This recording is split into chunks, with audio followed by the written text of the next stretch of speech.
This appears to have been much faster. If their ship departed Sirius at the same moment the extinction signal first began transmitting, the journey was made in just 29 years at an average of 0.297 the speed of light. If they did not set out for Earth until they learned of the extinction signal's failure, the journey was even faster, a mere 13 years, or 0.662 the speed of light. Okay, enough. You're making my head spin.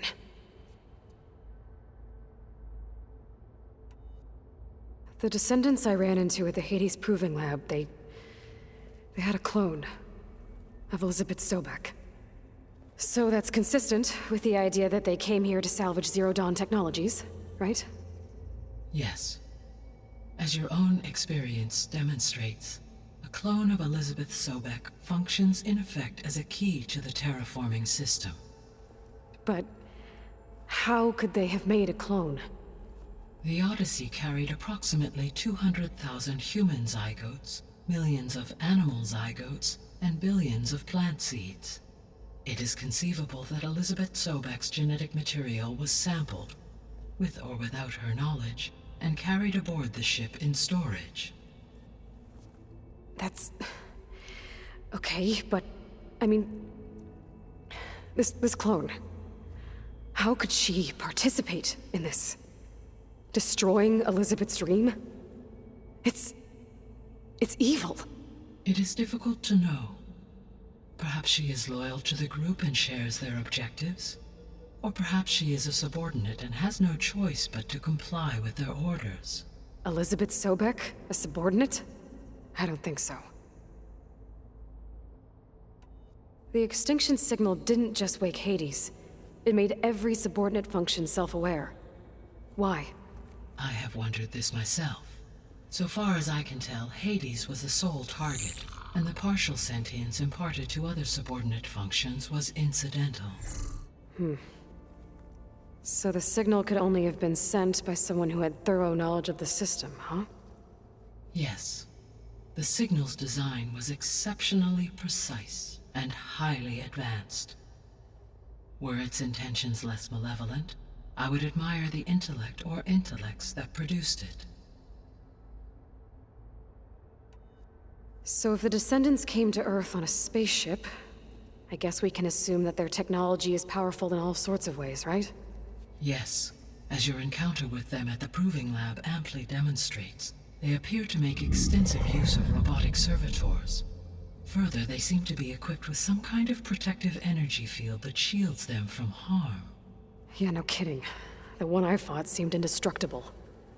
Throughout history, every defensive technology has eventually been defeated by an offensive counterpart. For example, assuming I absorbed Hephaestus and utilized it to create a large force of combat machines. No shielding could withstand such an assault indefinitely. So there's hope. Always. How did you figure out that the extinction signal came from Sirius? The key came with data on your focus, from Silent's interrogation of Hades.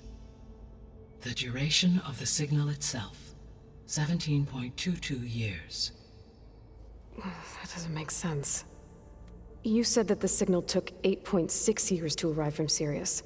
Why would the signal keep transmitting after it was received and you blew yourself up? Because the sender didn't know that had happened until it received notice from Hades. Which would take another 8.6 years to get back. Correct. Only then would the sender stop broadcasting, after a total of 17.22 years. So the duration, halved, gave me the distance the signal traveled. With that in mind, I simply scanned my astronomical database for any relevant location 8.6 light-years away.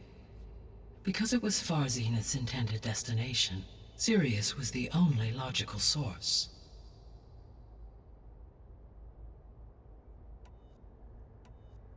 What is the state of the biosphere? Is the terraforming system functioning at all? In a sense, the terraforming system never stopped functioning. The difference, since my predecessor's destruction, is that there has been no central governing intelligence to monitor its robotic agents and assign new tasks. As a result, errors have accrued, and day by day, the biosphere has gradually veered ever more sharply towards destruction. In recent months, disturbances in the biosphere have become obvious. But these bellwether phenomena offer just the merest glimpse of the complex and accelerating cycles of environmental dysfunction, now driving Earth's biosphere towards collapse. And you can't do anything to stop it. If you can return Aether, Poseidon, and Demeter to me, I can improvise modest corrections to parts of the system. Weather will improve, water will be purified, and rampant plant growth curtailed. But such corrections will not stave off collapse. They will only buy us time. Only with Hephaestus can I design and produce new robotic agents designed to permanently reverse the damage that has accumulated. All efforts must be directed toward that end.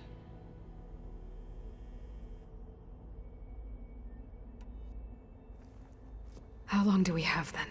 At present rates, without additional factors, the biosphere will cross a point of no return in approximately 4 months. And if I gather Aether, Demeter, Poseidon, merge you with them? We will only gain a few months more. Well, every bit counts.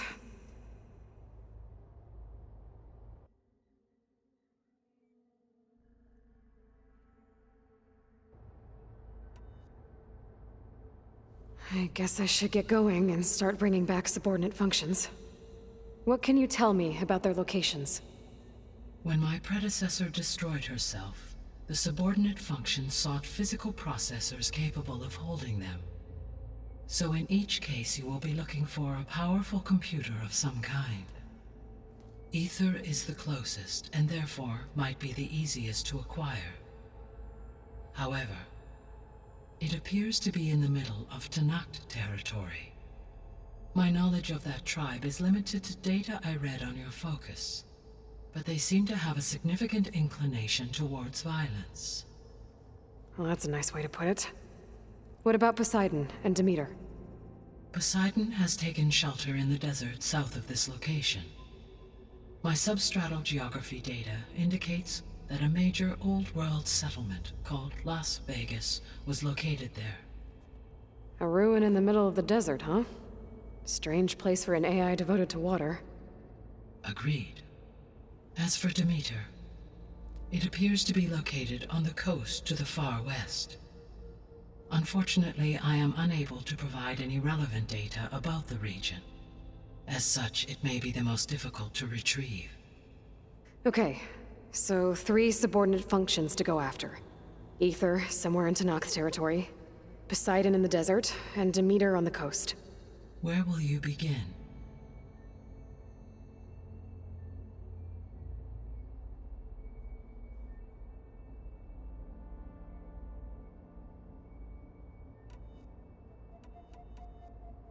I think I'll head for Aether. Then I will assign Aether as the objective on your focus. If you obtain it, I may be able to use it to quell the most severe storms in the region. Though I will require Hephaestus and the control over machines that it offers to permanently stabilize the biosphere. Should you change your mind, you can update your objective via your focus interface at any time. I will also transmit a summary of available data on all of the subordinate functions to you for reference. Is there anything else I can help you with? I know you have a great deal to accomplish.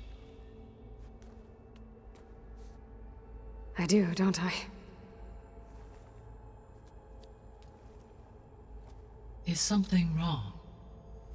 I don't know. It's just that Elizabeth set the bar pretty high. She had a dream for you, for life on Earth, and a lot has gone wrong, and it's all on my shoulders to fix it. Do you think I can do it all?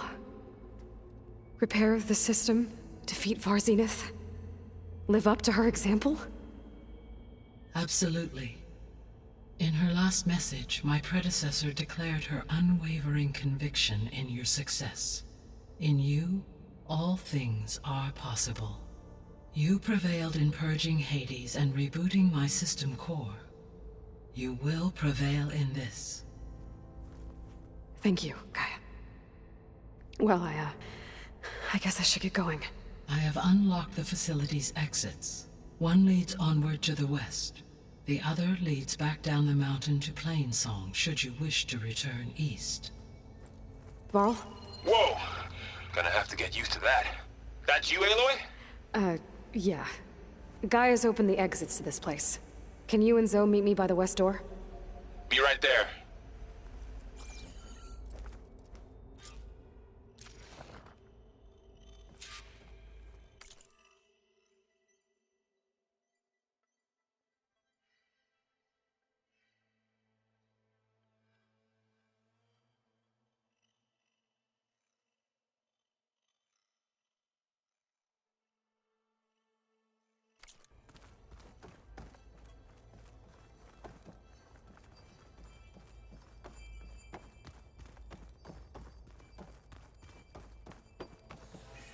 Gaia? What is this? It is a control console for a drone-based imaging system connected to this dome. I will transmit the relevant data to your focus. So this Cyclops is a network of drones to monitor the deteriorating biosphere conditions. I guess it was meant to display on the dome, but the drones aren't connected anymore. If I find the drones out in the wilds, I could get the data from them, use it to reconnect them, and restore the display.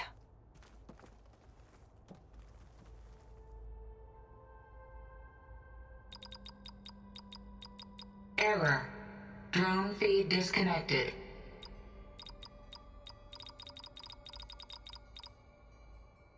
Error. Data missing. I'm back, Gaia. Hello, Aloy. I'll be on my way. I wish you safe. Is this easy? Okay.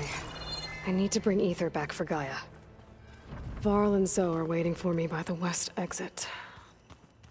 But I could head back east first. Check on how Plainsong's doing after the attack. Are you sure? Yes. I think it'll be better this way. After you, Aloy.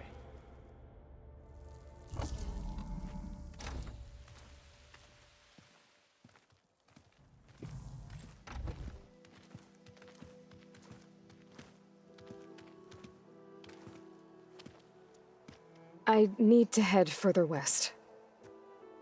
To, get more of Gaia's components. Make her stronger. You two can stay here in the meantime. And Gaia can help get you up to speed. I'm not trying to shut you out. It's like training. Actually, I'm gonna go back east to get Erend. Bring him here. Look, allies, friends can help. We have a place to stay now, and like you said, Gaia can teach us, catch us up. It'll be okay. Okay. Take these then. One to wear, one for backup. While you're at it, stop by Stone's Echo and look for Milu. Give her a message for Talana that I found a way over the mountains. Will do. Are you going with him? No. After what happened in the cave below, I want to stay here a while. There is much I need to understand. Maybe by the time you get back, I'll have a thing or two I can teach you. Looking forward to it. When will you be back? I'm not sure. But hopefully I'll have one of Gaia's missing components with me. Be careful out there. Even in Plainsong, we heard how the Tenakth clanlands are suffering from storms, machines, and now Regala. Don't worry about me. I'll be fine. Good hunting, Aloy.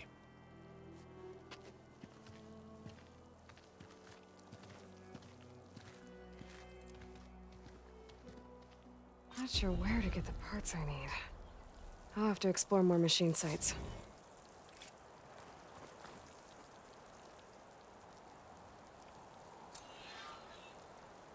I'm catching snowflakes on my lashes.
You! Let me take a look at you, stranger.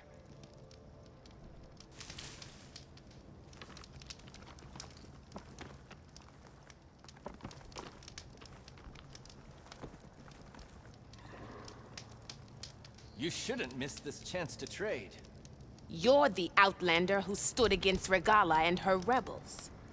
Only if it means we're good here. Don't worry. I'm not here to drink your blood, or whatever you Easterners think we do. The slaughter at the embassy wasn't your fight, yet you stood by the Marshals. As far as I'm concerned, you're no enemy of the Tenakth. But you are going to need help if you plan on surviving the Clanlands. I hear and see many things as a scout. I could share them with you, aid you on your journey. I'd be grateful. Well then, be careful if you're traveling southwest, champion. Rebels have set up camp in the hills. I'm sure they'd be more than happy to dig your grave. Thanks for the warning.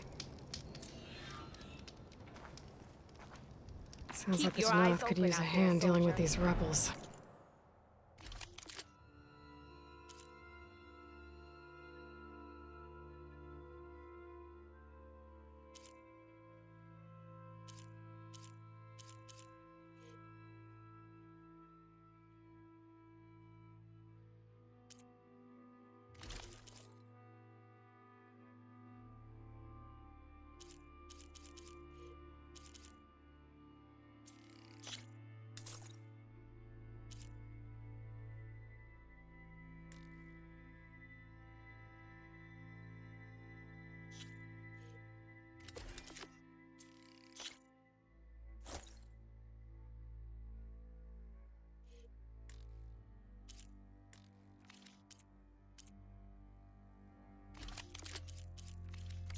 Hang it back, huh? Fair enough.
Oh, Aloy.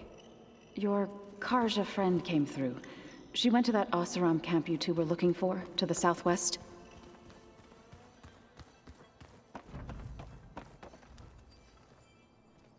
Aloy! Sorry, I didn't mean to startle you. You sure you're okay being alone in here? I have Gaia. And learning how to interpret the glyphs of the old ones, it keeps me occupied. Have you gone back to Plainsong at all? I thought about it, but I wouldn't know what to tell them. The chorus already thinks me a thorn in the thicket. If they knew what we did to Fa, even if they understood, there'd be little they could grasp about all this. No. For now, I must leave the tribe behind. Sounds like you met my friend Talana. Yes. The Karja Huntress. I haven't seen armor like hers since the Red Raids. But Varl tells me that she too suffered at the hands of the Mad Sun King. Yeah. She's one of the good ones. Trust me.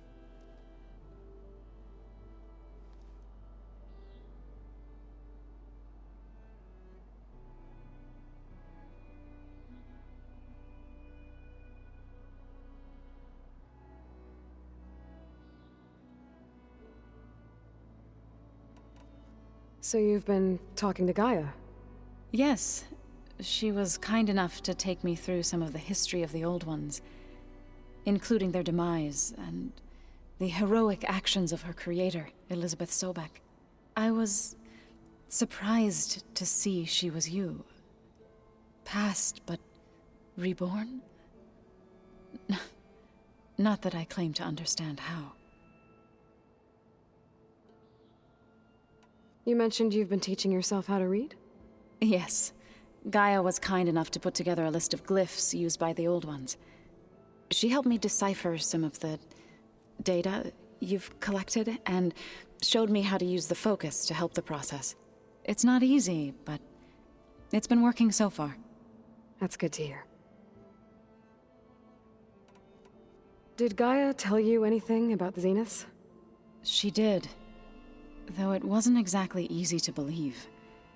To think that there are places among the stars where life can bloom as it does here, it is humbling, to say the least, and heartbreaking, that such life should be bent on destroying ours.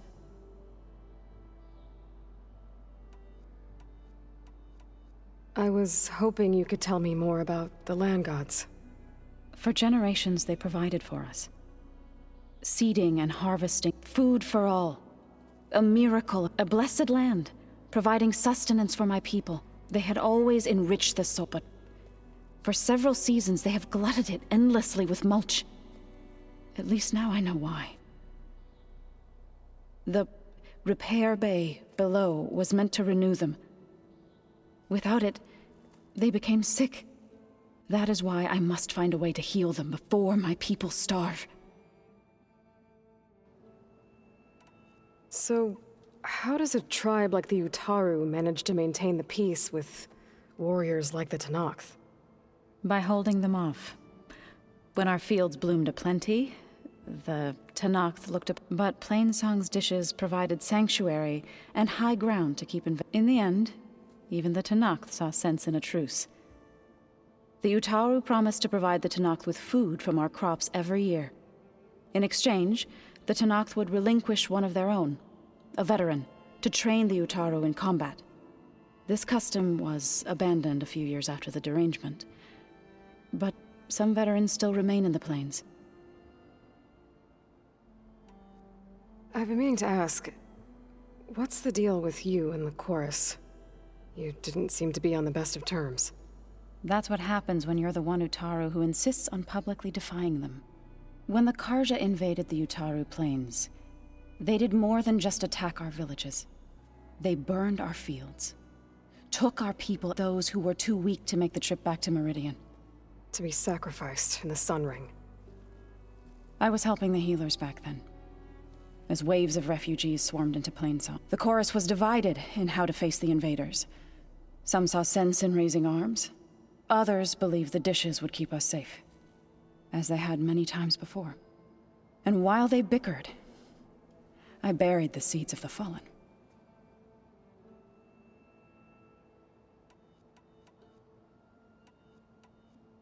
It couldn't have been easy. Seeing your people. I come from a small village near Plainsong. My grandmother used to say there was no seed that wouldn't grow there. I moved to the dishes when I decided to apprentice. When the Red Raids began, I thought about going back. But the injured kept pouring into Plainsong, day after day.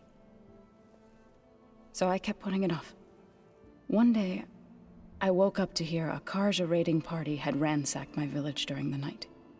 I rushed there with the healers to help the survivors, but the smell of burning flesh haunts me to this. I'm sorry, Zoe. I made it a point to appear before the chorus as soon as we returned, to demand that we take a stand against. I was denied.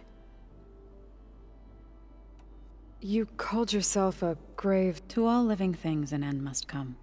I try to bring comfort and sing. So, how does a truck warrior By hope when our but in the end, the Utah in a veteran, this but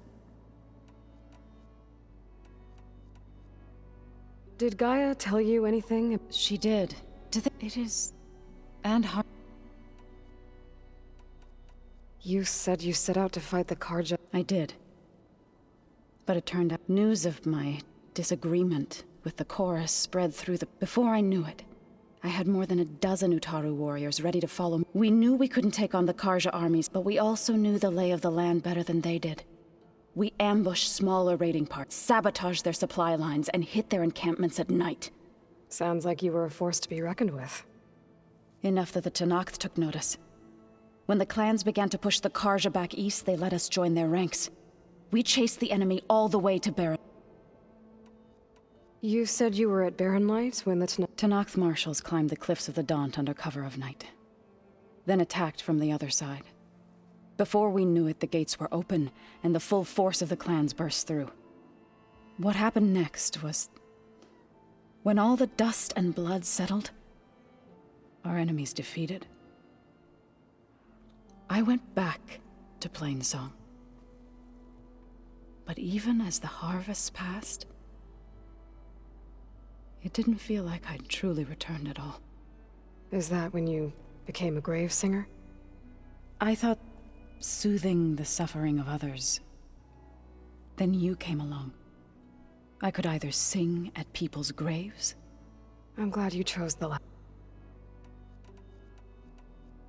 I need to go, but I'll keep that in mind.